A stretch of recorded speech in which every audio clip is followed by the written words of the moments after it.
Hi, this is Duke Ralston from the Reaper's Digest. I want to thank you for listening to the show, and I wanted to ask you to buy the Reaper's Digest a cup of coffee.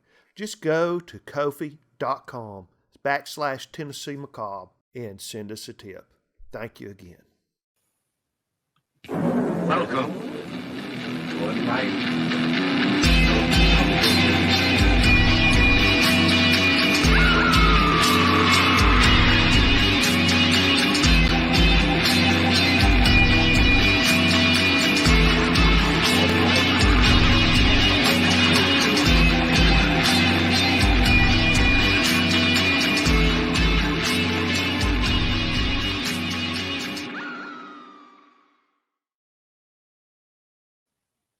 All right.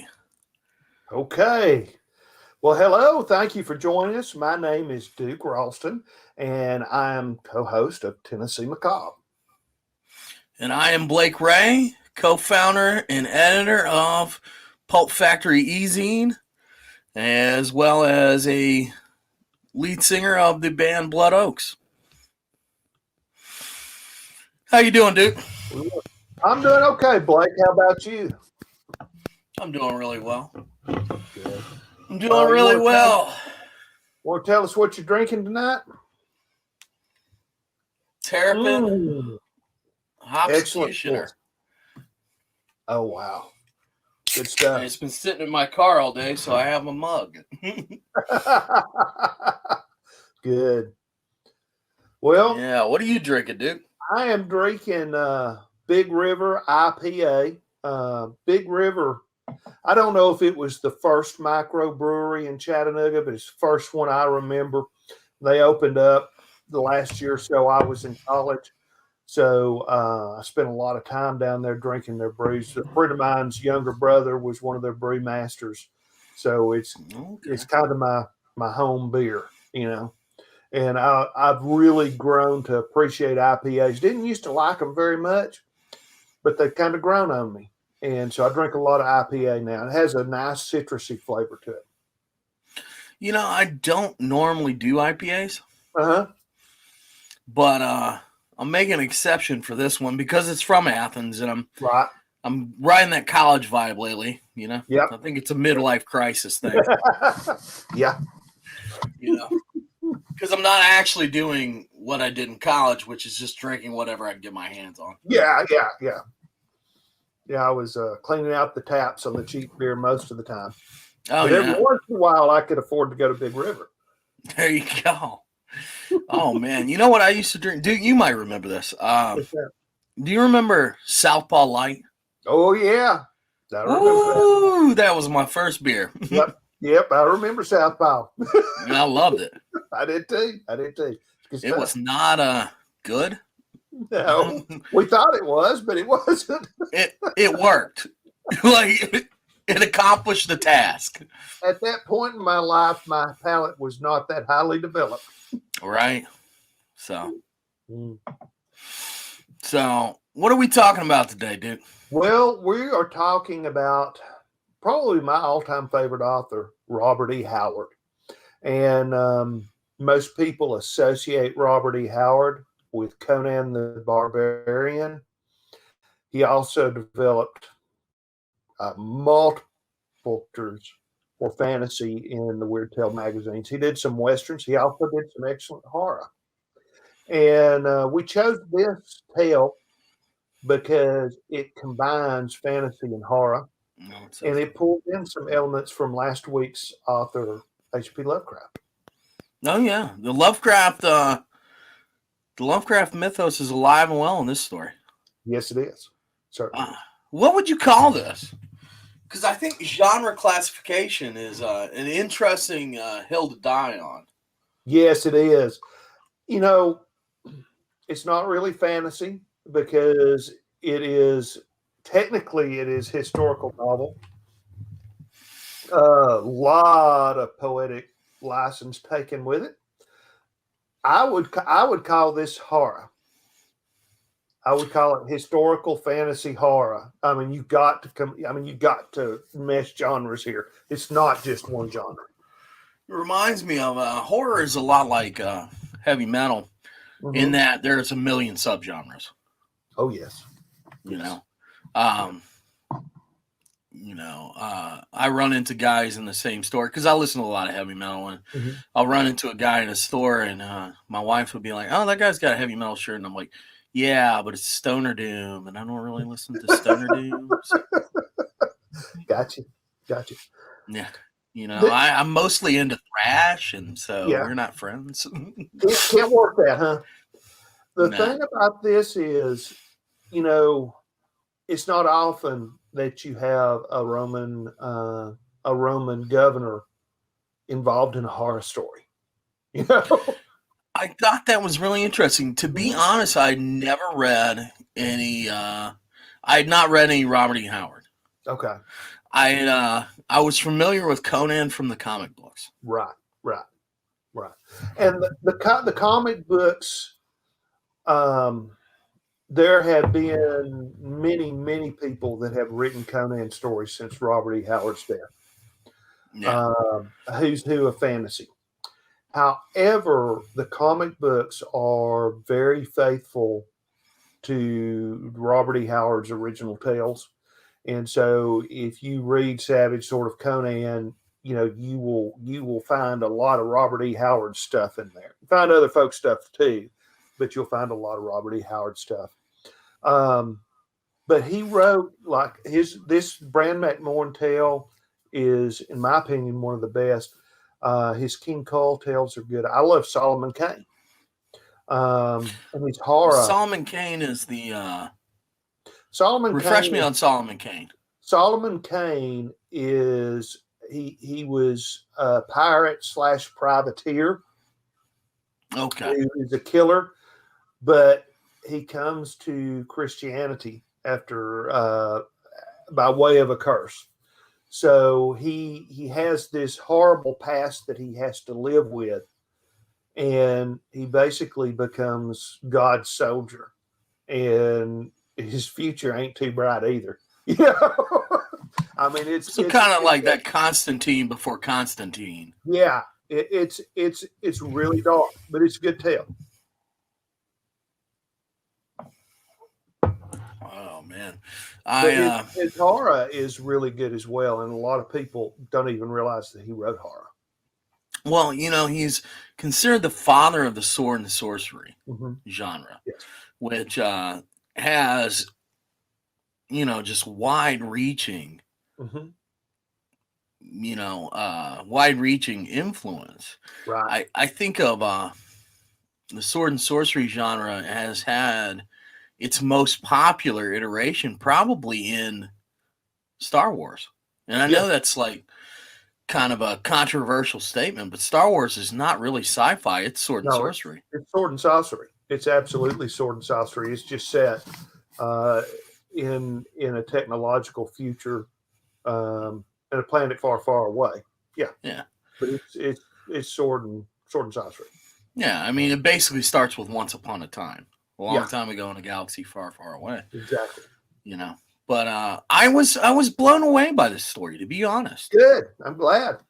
I was hoping that you would be. Yeah, I had never quite read anything like it. I mean, go ahead. I was going to say, of course, I've read Tolkien. Right. Tolkien. But this is a whole different kind of. It's a whole different kind. This, Tolkien is writing a proto-mythology. And he said, not a proto-mythology, proto is probably the wrong prefix there. He's writing a modern mythology for the English people. Yeah. And there's darkness in Tolkien, but the good triumphs over the darkness. Robert E. Howard, every once in a while, somebody lights a cigarette in the darkness. Okay. Yeah. It's pretty bleak. And even the stuff, the Conan stuff that he writes that is not specifically designed to be horror has elements of horror in it. It has elements of noir in it too, right? Yeah. Yes. Like there's a certain Camus Sartre, sort of, or Sartre, however you pronounce that. I don't know. I never took French, but Right. you got that sort of darkness to it that I thought was interesting to see in that fantasy world. Yes. Yes. Because so often fantasy is black and white, good and evil, and this is a lot of gray. There's a lot of gray in here. It's hard. I mean, there's a line, and I'm jumping a little bit ahead here, but there's a line that I kind of keyed on and got it written down here. Let's see, where the witch cries at Bran Mak Morn, are they more foul than a mortal who seeks their aid? And she's talking about the worms of the earth. Yeah. And so there's definitely, of course, the Roman soldier is evil. The Roman governor is evil. There's a seed of evil in Bran Mak Morn, the witch, the worms of the earth. The only person in this story that is good and noble is Bran's servant, who offers basically, he offers his own life. He offers to kill the Roman governor, knowing that he'll die in the attempt. Yeah. And even that, I mean, his most noble act is, I'll kill the guy. Yeah. So, Yeah, it translated into modern terms, we would not consider that very, very noble. Yeah. No. I see what you're saying. But yeah, but that's the only guy, assuming that you take the Pictish and Gaelic point of view that the Romans are evil, this is the only guy in the story that seems to be a decent guy. Well, it gets in, and we'll get into this, but it gets into the idea of how much power one can wield responsibly. Yes. Definitely. I think power is an underlying theme in this. Absolutely. But before we get too far afield, let's talk about Howard. Yeah, let's talk about Howard. So this was published in 1932 in Weird Tales. 1932 in Weird Tales. Howard published a lot in Weird Tales. He was born in Cross Plains, Texas. We've already said he was the father of the sword and sorcery genre. He published this in November, and he published his first Conan in December. So Bran Mak Morn and Conan were born a month apart. Well, I think this may actually have been the last of the Bran Mak Morn tales. I don't know that for certain. I haven't researched it. But Conan becomes his most wildly popular tale. In 1936, Howard's mother goes into a coma and he kills himself. He finds out she will not be waking up. Yeah. She had struggled with tuberculosis for a long time, and he finds out she won't be waking up, and he goes out to the car and bam, ends his life. Which is terrible. And it is terrible. And I don't know huge amounts about the man. I know, you know how he come up with Conan, right? No. Okay. And this is from Robert Howard's own lips. He said that Conan came to him in a dream and woke him, or come to him when he was asleep and woke him up and told him that either he would put his tale on paper with the typewriter, or that Conan would put his brains on the paper with his battle axe. Wow. And everything I have ever read about that statement said that it was not a joke. Really? It was very deadpan, and he was very serious. So that's one way to get through writer's block. There was almost beer spray on that one. Yeah. But he was obviously a very talented guy. Anytime you have someone who is a pioneer of genre, I am always in awe of them. I am too. Yeah. And I will tell you one that you should read, and we're diverging a little bit from Worms of the Earth, but this is one that you should read because it's called Red Nails, and it is set in the Pictish frontier. The Pictish people, Conan goes back maybe anywhere from 10 to 32,000 years before our time. And it is after Atlantis sinks. but it's before our age develops. And so it's kind of this proto Europe that goes through a cataclysm, then our age comes around. The Picts are the only people that existed in that world and continue into ours. Mm. Conan's people are Sumerians, and the Sumerians in Robert E. Howard's universe ultimately become the Gaels, the Scots, and the Irish. Mm-hmm. So the people that Robert E. Howard, we talked about race with H.P. Lovecraft, and definitely talk about race with Robert E. Howard as well. He is fascinated with origins of peoples and where they come from. And he has this ideal person, and it kind of, to me, goes back to the whole idea of the Jacksonian frontier. His idea of the perfect person is the frontiers person. And that tale I was telling you about, Red Nails, Conan is fighting at a fort on the Pictish border, and he's fighting the Picts. And essentially what it is, it's Fort Apache with swords instead of rifles. So it's this odd mix of American frontier epic and sword and sorcery tale. It's very good. Really? Yes. Very good story. So if you get a chance, read that. Huh. I definitely want to read that. Mm-hmm. The more after reading this, Mm-hmm. I definitely am into reading more of his work. Oh yeah. Yeah. You know, This is one author that I have been reading this. Well, my father was a huge Robert E. Howard fan, and he would bring home the Conan comic books. Oh, okay. Religiously. And so I've literally been reading Robert E. Howard since I could read. Well, there you go. Yeah. I was definitely more of a sci-fi guy. Right. You know? Right. I like sci-fi too. I mean, don't get me wrong. You know, I enjoy sci-fi as well. But this is probably my favorite. Yeah. We will have to at some point talk about Asimov. Oh yes, of course. But let's get back to Howard. Okay.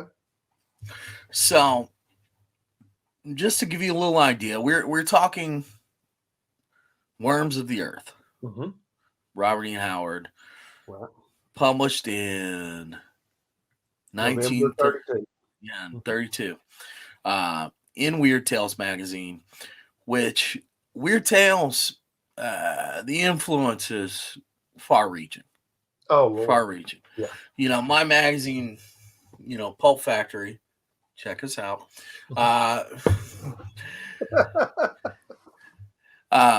Is definitely a love letter to Weird Tales. Mm-hmm. So you've got the story.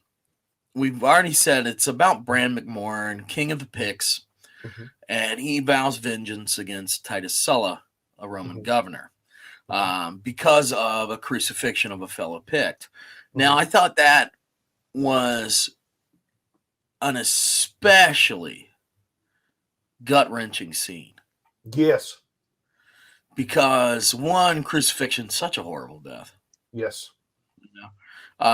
Two, there is this moment where the man the Pict being crucified is staring at his king, who is incognito. He's right.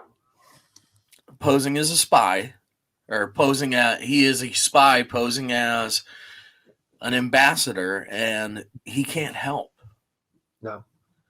So that sparks this sort of hatred for the Romans. So this guy is looking at Bran, begging for help with his eyes at the same time that Titus Sulla is mocking Bran. Yeah. And it is brutal. Yeah. It is brutal. And it speaks a lot to the idea that honor and masculinity is very important here. Mm-hmm. But, we'll get into what I think he was saying about masculinity. Okay. So basically, Bran goes back to his quarters and he decides, I'm going to go. I'm going to find these creatures. Worms of the earth is what the Picts called them. They're kind of reptilian, snake-like, followers of Yig kind of stuff. This is an idea that will be expanded on in the Conan stories, the idea of the reptilian subrace. Mm-hmm. And he goes out trying to find them, encounters a witch, which this is one of the better witches in this era. Yes. You know? And she's sort of half worm, half human. Mm-hmm. He trades her a sexual favor for, the location of the Black Stone, which is a religious artifact for the worms of the earth, right? Right. He then steals the Black Stone, hides it by throwing it into the lake, which is, there's a lot of references to Dagon in this, Mm-hmm. Mm-hmm. which is interesting because that is a Philistine god that Lovecraft used a lot. Right. One of the few he didn't make up himself. Exactly. Which I think is interesting. I do too, and I also think it's interesting from our story from the last podcast. The inspector in New Orleans, the idol that they found was made out of this mysterious black stone, Mm-hmm. and so you wonder. Howard also had a horror story that was a Lovecraftian horror story called The Black Stone. Mm-hmm. So one wonders if this, I mean, and there's no description given of it other than to say it's a black stone. And Bran Mak Morn immediately, when he retrieves it, he immediately covers it and then he throws it into Dagon Mir. So in my mind, I wonder if this is a Cthulhu idol, just like in Call of Cthulhu. I had that exact same thought. Yeah. Like if this was a Yog Sothoth, Cthulhu, something like that, because there's so many parallels. Right. And that comes out of this sort of puritanical Protestant upbringing these guys had. Yeah. The fear of idolatry. Yes. So anyway, he makes a deal with the worms of the earth that he'll give them back their idol if they bring him the governor. The governor is set up in Trajan's Tower, which is this impregnable fortress. And then you have a really, really interesting point where he goes to the tower and it's gone. Yeah. It's been knocked down. Yes. Dug out from underneath. Yes. Heart-wrenching moment with a, would you call him a centurion, Roman centurion? Roman centurion in the yard, yes. Yeah. And where the guy's dying. Yeah. You have this, what would have been, a fortified Roman tower, which would have been the ultimate in war technology of that time period. And it is completely demolished by these primitive beings that live in the earth. Mm-hmm. There's a lot of idea of technology, which you don't think of in sword and sorcery, but there's a lot of this idea of modern versus ancient. Right. Civilized versus uncivilized, yeah. Yes. There's a lot of attention paid to genealogy and roots, too. Yes. Anyway, when the worms of the earth bring the governor to him, when they bring Titus to him, Titus is insane. Gibbering, crying, you know. He kills Sulla, and then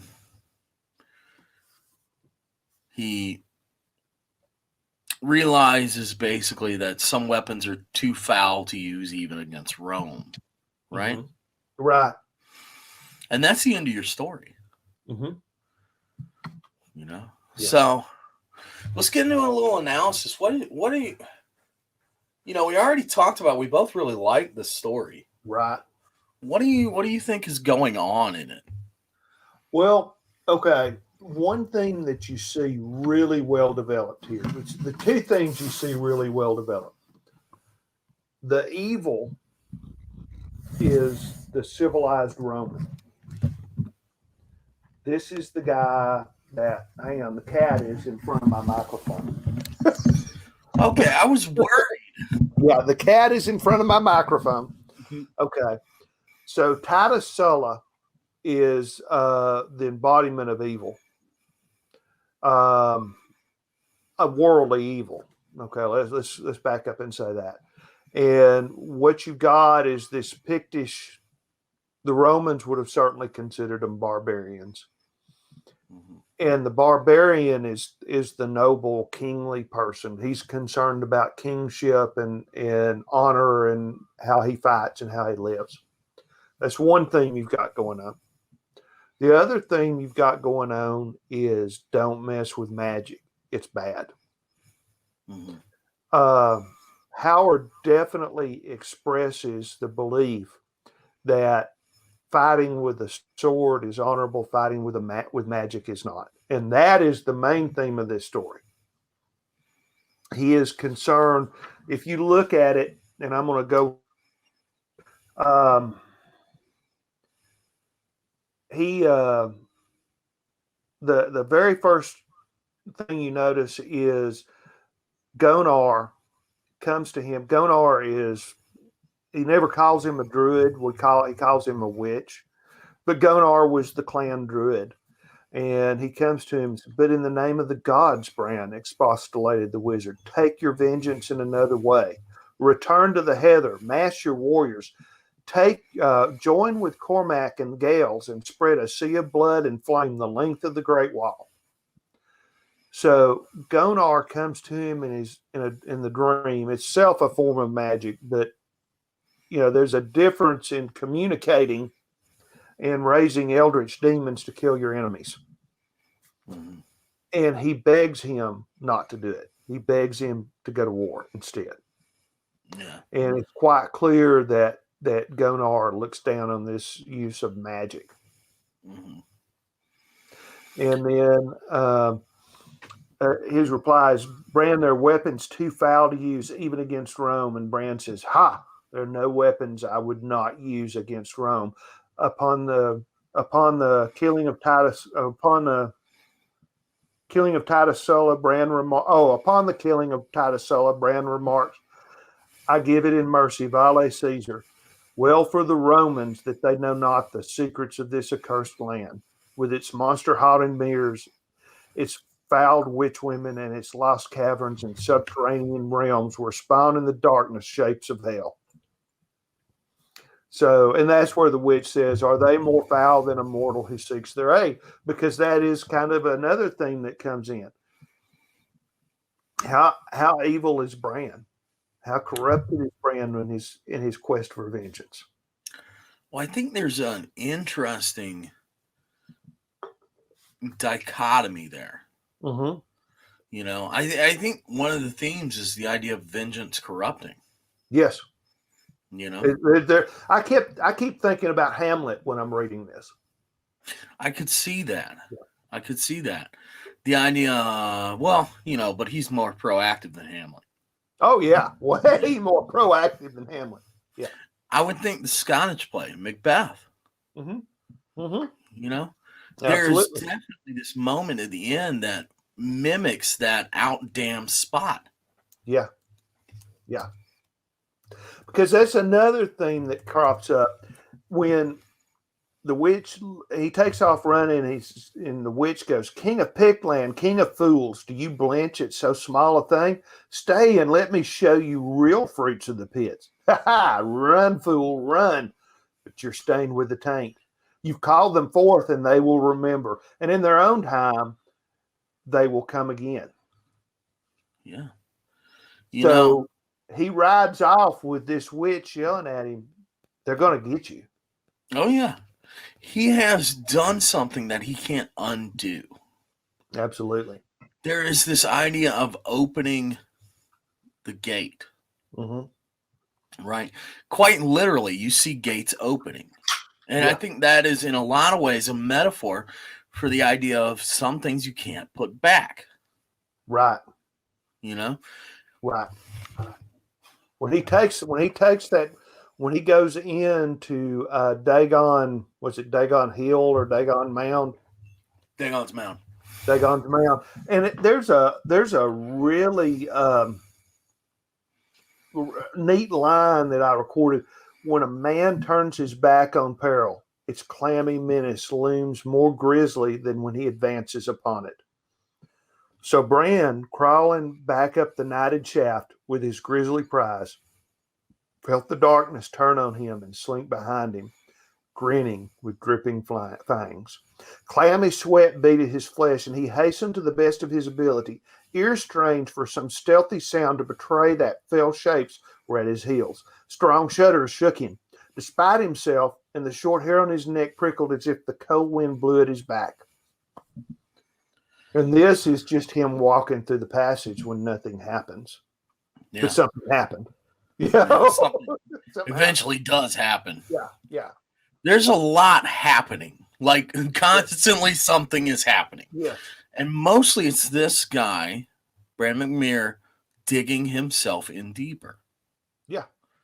You're watching someone do something irreversible. It is one of those great texts, like Moby Dick, like Macbeth, Yes. where the dramatic irony is not used for comedy, it's used for horror. Yes. You know, we know he shouldn't use this from the beginning. Right. He knows he shouldn't use it from the beginning, but he does it He anyway. even says, we will not, the adder in the path, we will not use the adder in the path. Right. And yet, the first thing he does is Mhm. use the adder in the path. Exactly. Now, I think to get away from theme for a second, Mm-hmm. I want to talk about the way this is written, because you've read a couple of passages I think really exemplify something I think is important here. Okay. And that's the idea of art as technique, Mm-hmm. right? Right. Now, Shklovsky, which I'm butchering that, it's Russian. Shlotsky, or whatever. He was a Russian formalist writing about Chekhov, right? Okay. And he says something I think that is stuck with me. Mm-hmm.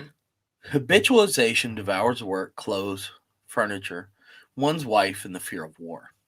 If the whole complex lives of many people go on unconsciously, then such lives are as if they have never been.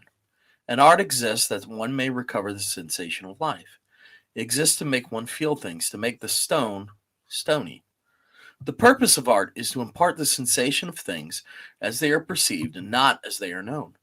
The technique of art is to make objects unfamiliar, to make forms difficult, to increase the difficulty and length of perception, because the process of perception is an aesthetic end in itself and must be prolonged.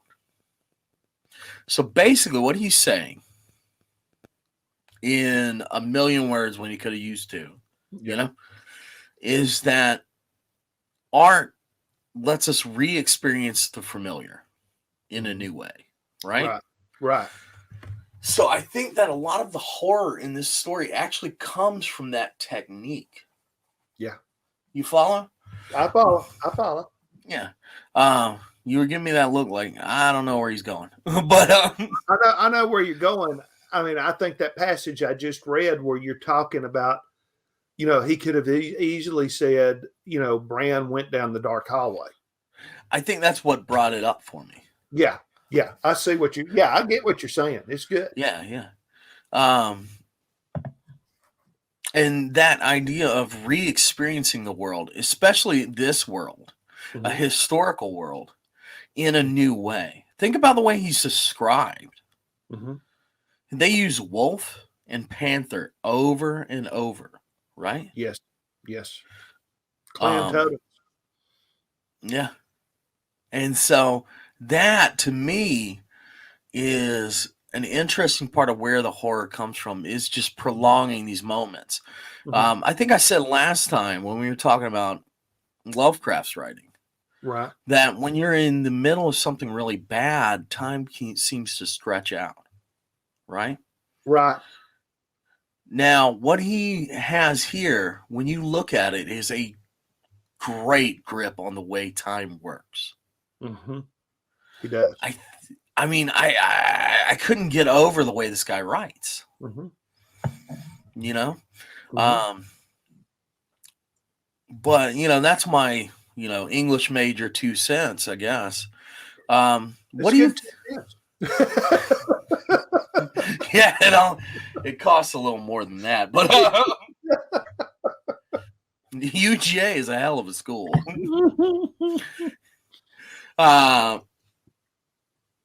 Now, the other thing I noticed in the story was a distinct emphasis on masculinity Yes. and braveness Right. as an element of masculinity. Right. What do you think about that? Do you think femininity is evil in this? The only femininity we see is the witch.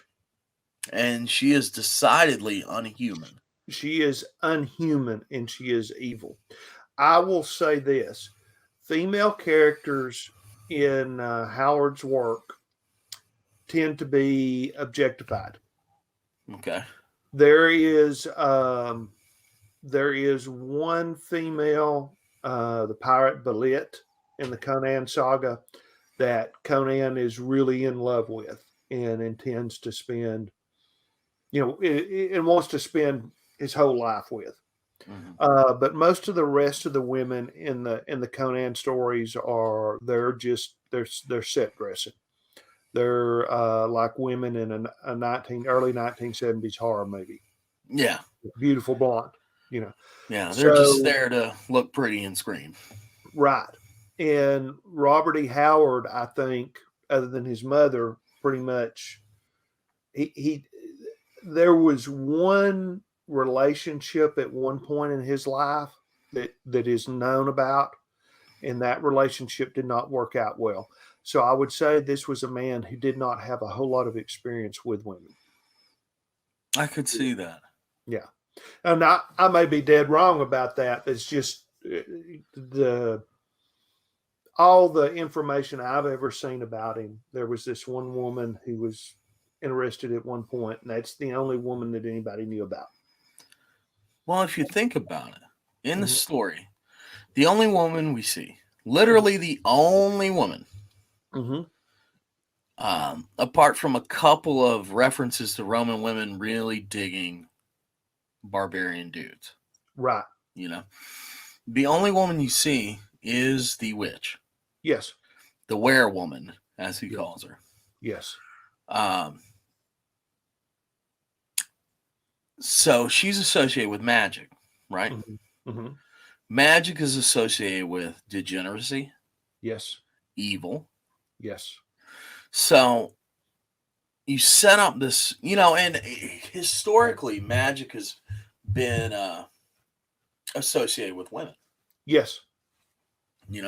Or at least if you think about the way that the witch is portrayed in popular culture, right? Yes. Let's just say that as a system, magic is associated with female gods. It comes associated with Isis. It's associated with Hecate. It comes from the female side. Mm-hmm. It's so associated with I had never really thought about that. Yeah. Yeah.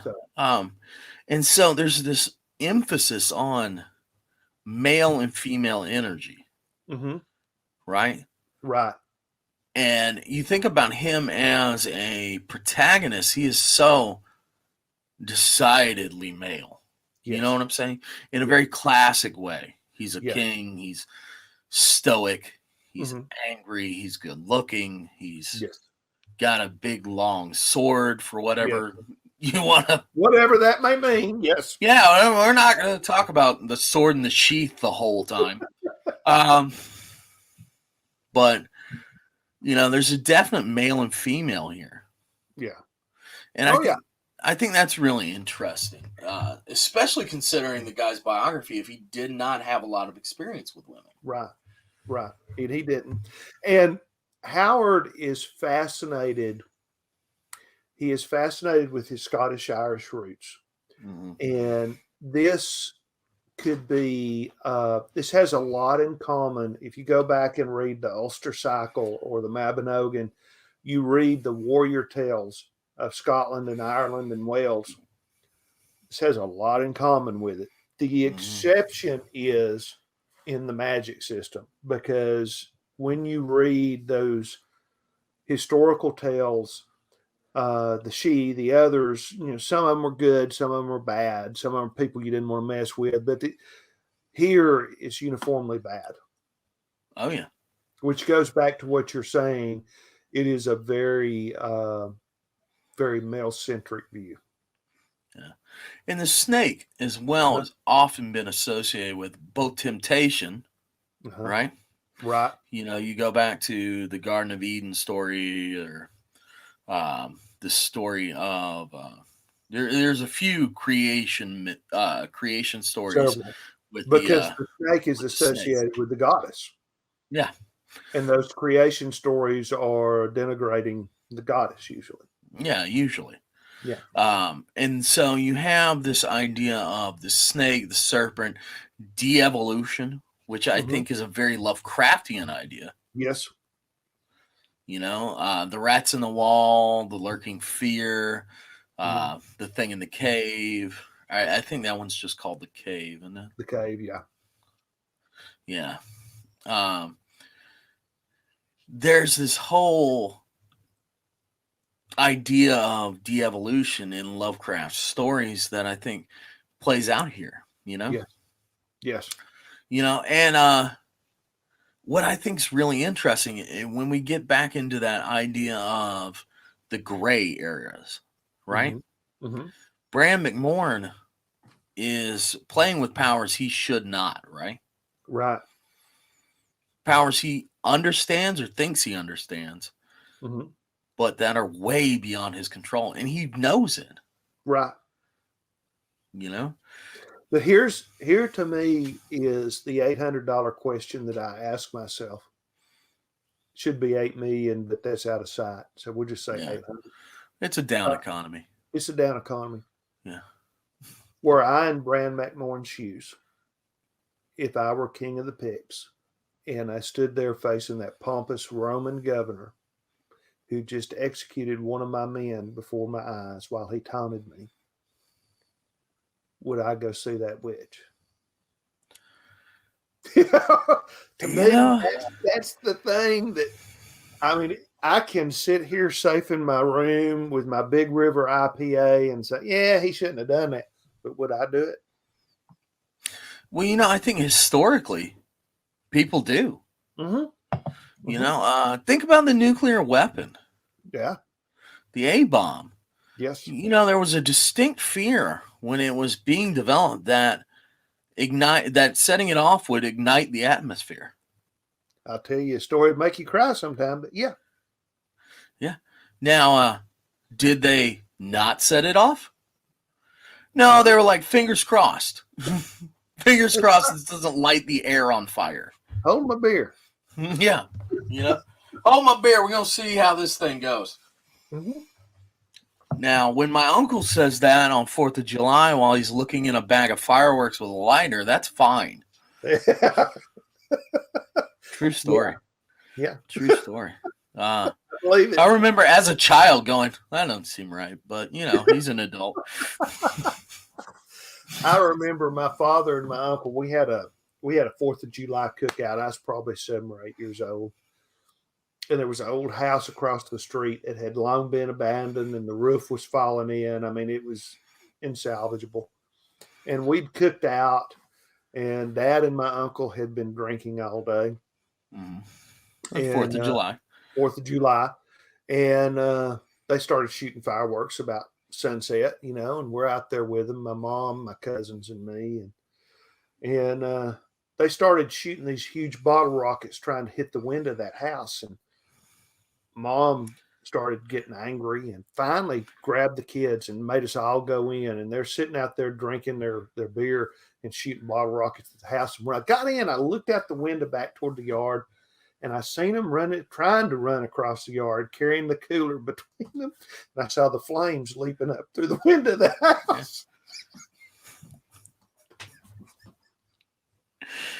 Now I got kids, I realize like there's no entrance exam, No. You're just the same dude, except now somebody's following you around going, you should be doing that? You supposed to? And you're like, yeah, dude, it's fine. Yeah, buddy. So, but no, I think in summation, I really love this story. I thought it had a lot to say. Yeah. We're gonna keep coming back. I want to come back to Howard eventually. Oh, absolutely. I want to come back to Howard. And I want to come back to Lovecraft. Absolutely. There's we could do podcasts for the next 2 years on Howard and Lovecraft Exclusively. Yeah. And it would be a good investment of time. That's a long, dark road to hoe, Yeah, it is. It is. But yeah, Howard, if you are familiar, if you sit down to write fantasy, you're either, and you think about what's going to be on the jacket of that book when you get finished, somebody is either going to compare you to Robert E. Howard or they're going to compare you to J.R.R. Tolkien. And I think those are the two sides of the coin. Exactly. When I think about this, because I don't read a lot of fantasy, I don't dislike it. Right. There's very few genres of fiction I dislike. Yeah. I'm not a huge romance fan. I'm not a huge fan of late modernism. Yeah. As a movement, I find it a little dull. But when you're looking at fantasy, you really got this either Tolkien, where everything is black and white, good and evil, and optimistic. Yes. Yes. Frodo, spoiler alert for what a century-old work. Frodo gets the ring back. Yeah. Yeah. And they destroy it. Yeah. They win. Yeah, they win. And I don't think Bran wins. No. I mean, what would you call it, conditions for victory here? I think that Bran one night wakes up and the worms of the earth are in his castle. Oh yeah. And I have no doubt that that's how he ends. Oh yeah. If he's lucky, they're in it and not under it. Right. And to me, okay, and I love Tolkien. Got to understand, that's one of my big things. I love Tolkien. But if the ring represents industrialization, which I'm pretty certain it does. Yeah. Cutting down trees, manufacturing. Yeah. In the real world, the ring does not get destroyed. No. So I would make the argument that Robert E. Howard is a realist. Oh, I think so. Because we were talking about the nuclear weapon. We're talking about World War I. World War II is looming on the horizon, Yep. But World War I shatters the reality. Yeah. It shatters everything. We discussed a little bit, it didn't affect America as profoundly as it affected Europe. But Howard would have known men that come back from the trenches and couldn't breathe because of mustard gas. Yeah. Costume. Yeah. So he would have seen these people and would have heard the stories firsthand about World War One. That would have been in the back of his mind all his life. Oh yeah. For me, World War II is in the back of my mind, probably more so than it is for you, because I was born much closer to it, and I grew up surrounded by men that had fought in World War II. Yeah. So the events of World War II are very close for me. Well, and I think your generation then grows up with a very black and white good and evil, because I mean, we did. Yeah, because the war like that for me, that was like my parents' war was the Vietnam War. Yeah, yeah. Well, that was my parents' war too, but I grew up around a lot of folks that fought in World War II. Yeah. So that's why it's so close to me, I guess. Yeah. So, but on the upside, this is it's almost a warning. You know, and I think good fiction does that. Yeah. You know. Yeah. Howard is telling us not to mess with magic. And magic, you know, is this computer magic? Robert E. Howard, it would have been. Yeah. You know, any technology advanced enough is magic. Yeah. Not saying that we shouldn't get on the computer, but what I am saying is that. Yeah, don't say that about a podcast. Huh? Don't say that on a podcast. I'm saying that technology comes with a price. Magic comes with a price. Power comes with a price too. Power comes with a price. Yes, absolutely. There's a price to be paid. Yeah. So, well, you got anything to promote this week? Well, I wanted to ask everybody, Tennessee Macabre right now, I've been working my tail off trying to build our social media footprint. So if you're on Facebook, please like us. If you're on Instagram, please like us. If you're on Twitter, please like us. We have a YouTube page, and I just started a Vimeo page tonight. So okay. You can actually go stream our shows on Vimeo and YouTube. Please like us. Please follow us. Awesome. And that's what I want to promote tonight. What about yourself? I am always promoting Pulp Factory Easy. I think by the time this comes out, we will have kicked off our big announcement. We are expanding. Yes. So far, Pulp Factory has been really focused on a monthly writing contest. Right. We're also going to start taking submissions just of pulp fiction in general. Oh, good. As well as an analysis and doing some other stuff, some art features, some poetry, some cryptid news, things like that. That is going to be fantastic. You know, I actually had a conversation with someone today who is doing a submission for this month, who wanted to know if everything had to be from the prompts. And I said, well, right now it is. So I will tell him that may be changing soon. It's going to change. Good. It's going to change. And, you know, you have not only some talented authors, but you have like someone who's writing for you that's, you know, kind of a sex symbol. Oh, you're talking about letters from the editor. Yeah, we are actually serializing Duke's novella right now, which is fantastic work. It combines, it's really cool. It combines like Westerns and Lovecraft. Yes. Fantasy and horror. It's really just the best kind of potpourri of genre literature. I love writing it. So yeah. So, all right, guys. We'll tune in next week. We're going to be talking about Edgar Allan Poe. Yes, the Cask of Amontillado. Did I say that right? Amontillado. Yes. Amontillado. Yes, I thought so. There you go. I'm impressed because I had to look it up. You just had it locked and loaded. I took Spanish 1 for 8 years, so I should know. There you go. I came out of Spanish just learning how to say "you failed again, Mr. Ray."